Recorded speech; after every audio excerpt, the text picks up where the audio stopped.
past several years, numerous scientific studies have found correlations between proximity to mountaintop removal mining and a number of health issues: cancer rates, birth defects, early mortality, and others.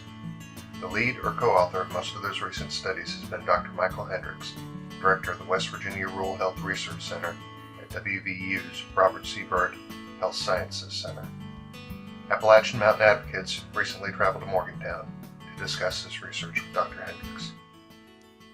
I started on this line of research about 5 years ago when I first came to WVU. I had actually read Jeff Goodell's book, Big Coal, and just read about some of the stories that he wrote about, where he talked about the health problems that people had who were living in mining environments and the concerns they had about the environmental problems related to mining that led to health problems. So I decided as a new faculty member that I would just do some literature work and see what we already knew about that in the research community. We know anything, but there had been no research that I could find that had been done in the United States on public health problems related to mining. I didn't know what I would find. I didn't know if I would see any evidence for any real problems, but I thought I could try to look into it. So over the course of 5 years, the more I looked, the more I've seen, and the more evidence there seems to be that there really are serious health problems that are related to living in areas that are exposed to mining activities, especially mountaintop mining activities in Appalachia.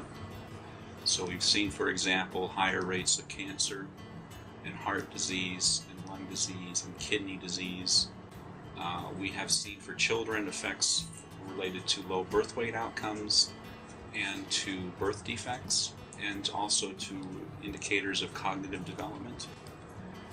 We see that the effects are concentrated especially in mountaintop mining areas as opposed to other mining areas.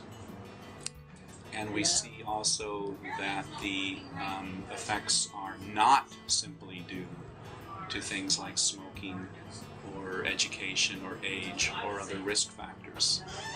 That is, that there's something unique about living in these areas that is related to these problems. The mining industry at first tried to ignore it, and more recently they've been more critical of the research. They've tried to critique it in newspaper editorials. They've hired consulting firms to try to critique the studies.